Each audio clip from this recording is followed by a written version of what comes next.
afternoon. My name is Kevin Shivers, and I'm the State Director of Pennsylvania's leading small business organization, the National Federation of Independent Business. And I'm here today with a couple of NFIB members, Brooke Rush of David Brooke Rush Builders, who is our host, and David Edman, who is from risk management consultants, risk management partners, who are here joining us for our event today to talk about small businesses that are struggling with the burden of federal regulations. In Pennsylvania, the unemployment rate is 8%. The state has lost nearly 300,000 jobs since this time 3 years ago. And at a time when small businesses are having a particularly tough time keeping their doors open, many employers are literally one light bill away from going out of business. Business owners are increasingly worried about new regulations coming out of Washington. Over the past 15 years, small businesses have created 2/3 of the net new jobs in America, and yet recently they've been struggling. The number of new business startups nationally has fallen to a 25-year low. Regulations are creating a blanket of uncertainty for small businesses, which makes it nearly impossible to invest and grow and create jobs. The Obama administration says that jobs are their top priority, but at the same time, they're making it increasingly more difficult for small businesses to operate because of a regulatory burden that's making it harder and harder to earn a paycheck and create jobs. There are over 4,000 new regulations that are pending in Washington, many of which are imposing crushing costs on small businesses and the customers that they're doing business with. In fact, of these 4,000, nearly 4,200 regulations coming out of Washington, over 300 of them are coming from the Environmental Protection Agency alone.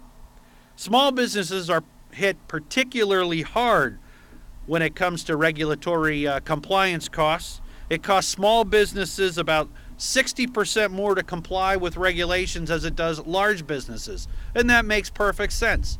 In a small company, that small employer is relied upon to take out the trash, to do the hiring, the firing, manage the books. The cost of compliance for that small business owner is much different and much higher than it is for a large corporation that may have staff in the accounting department or the enforcement department or the regulatory department or the legal department to handle compliance costs for those same regulations. And the costs for small businesses are extraordinary. The cost to comply with federal regulations alone currently is nearly $10,000 per worker per year. Pennsylvania manufacturers are particularly worried about EPA's new standards on emissions for boilers that could cost the economy up to $20 billion. And Pennsylvania businesses are worried about recent rulings by the National Labor Relations Board that requires them to hang posters in their workplace notifying employees of their rights to unionize. The bottom line is the Obama administration is trying to use the regulatory process to enact policies that they couldn't enact through the legislative process. And when you consider just 1 year ago, when the administration, the White House, had allies who were leading the Senate and the House, the fact that they couldn't move those policies through Congress at a time when the president and his party were in control, now they're trying to use the regulatory process to move those same policies that are going to be just as disastrous for not only Pennsylvania small businesses, but businesses generally across America and customers and working families as well. We're advocating for a simple, common sense balance to the regulatory process in America. We're asking the administration to take into account the costs of federal regulations on small businesses and their customers and what they mean for job creation. And small businesses are driving this economic recovery in this country, but they'll only be able to do it if Washington gets out of the way. And we urge the president to enact a moratorium on any new regulations that are coming out of Washington so that the small business owners that are with us today can focus on doing what they do best, growing the economy, creating jobs, and getting America back on track again.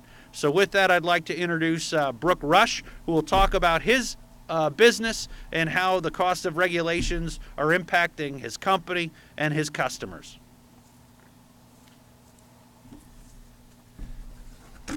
Thank you, Kevin. Good afternoon. Like Kevin said, my name is Brooke Rush, and I'm the owner of David Brooke Rush Builders, and we're here today at my house, my home, also my business. I've been here for 33 years in business, and our business as a contractor completely and utterly depends on the health of the real estate industry, which, as you all know, has been hit the hardest, I think, over the last recent years. I'm here today with other members of the small business community to discuss how the government and the government regulations are hurting businesses and restricting overall job creation in America. Small businesses, like Kevin said, account for 2/3 of all new jobs in the United States. And I hear small businesses all the time talking about that they're not against regulations, but we certainly are against senseless, unrealistic regulations that we can't comply with. Those are the type of regulations that will halt all types of job growth and for business expansion. Like many small businesses, I'm sure I'm not alone in that we've gone through some really tough times over the last few years. It's been difficult at best. I worked a lot harder for the jobs that we have, and I wish I could speak differently, but the future looks even more uncertain today than it did yesterday. I think to get our economy back on track, we need to make it easier for people to start businesses. I think that's what allows this country to be great, is that people can start their own business and move on, be able to invest capital, and to create jobs for other people. At a time when the federal government should be making it easier for small businesses, I think they're making it harder.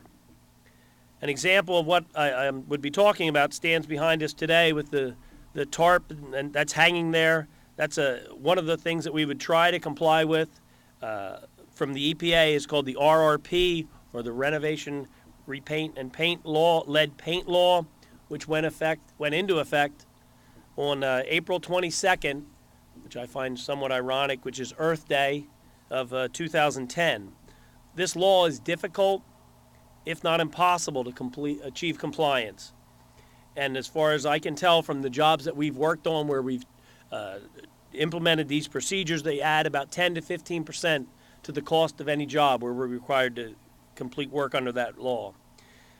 The RRP requires plastic covers around the exterior of your house to do any painting or any repairs that you would in a house in pre-1978 housing.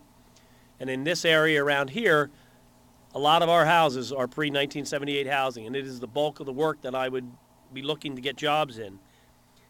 And one of the things you see, I was disappointed. I try to achieve a good work product as I imagine hanging the plastic behind me today. I had it all perfectly draped around the edges, and you can see it doesn't really work out that well. It kind of halfway goes on, and it's not on the bushes.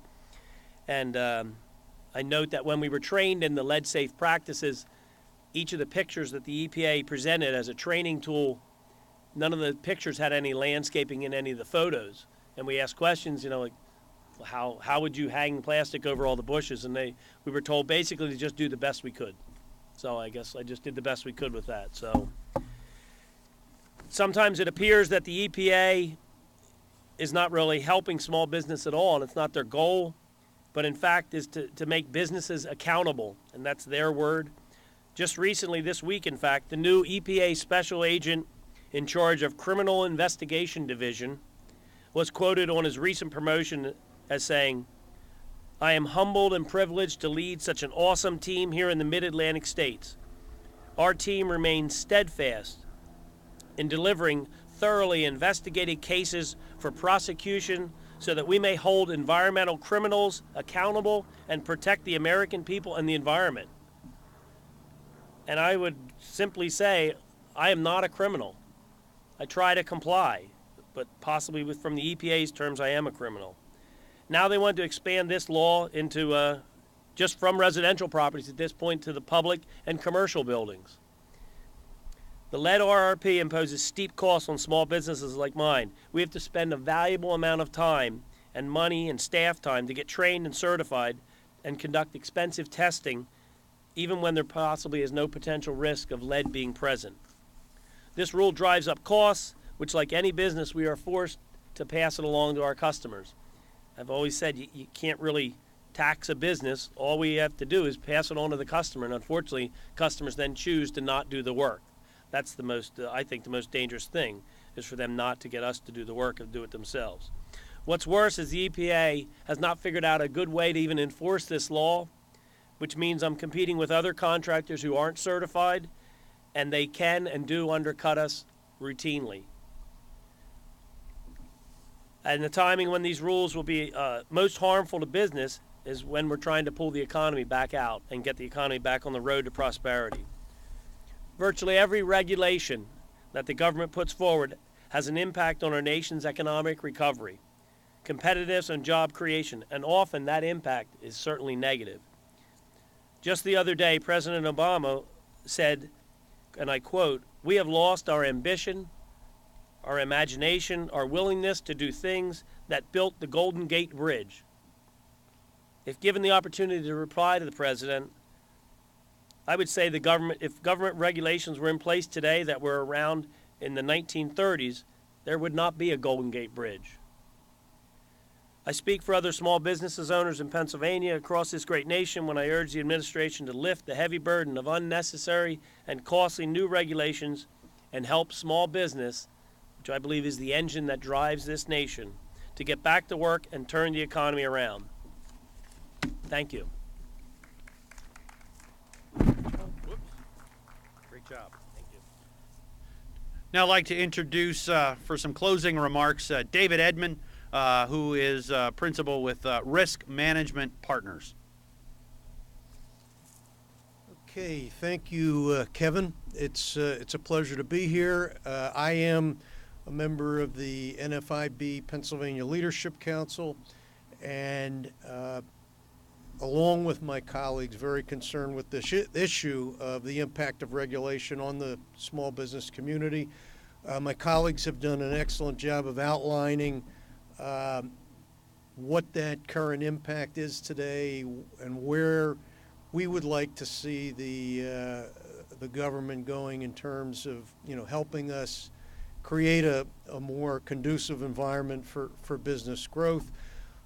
On a daily basis, I deal with companies and their purchase of health care benefits, and this is an area that is highly regulated and has only become more regulated under the current administration. It has also created a lot of uncertainty. It's clearly a moving target, adding to uncertainty and making it very difficult for businesses to know what their future costs of health benefits and other benefits are going to be, which is having a detrimental impact on hiring. So I want to second my colleagues in terms of asking for a moratorium on regulations, and thank you for this opportunity for myself and for NFIB to present our views on this important issue. Thank you.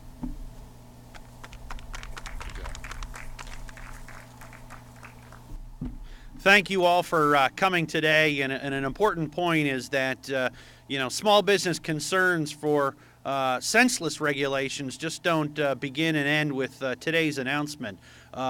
Small employers across Pennsylvania are encouraged to visit the website that the NFIB has established. It's www.sensibleregulations.org, where you can learn more about all of the federal regulations that are proposed, how they're burdening small employers. It's also a place where small employers can sign up and join the fight for sensible regulations coming out of Washington, D.C. And it's an opportunity for them to actually, you can even write a letter to your congressman and other federal officials about the problem that your business is facing with government regulatory overreach. Thank you very much, and now take an opportunity to take any questions from the media that are here.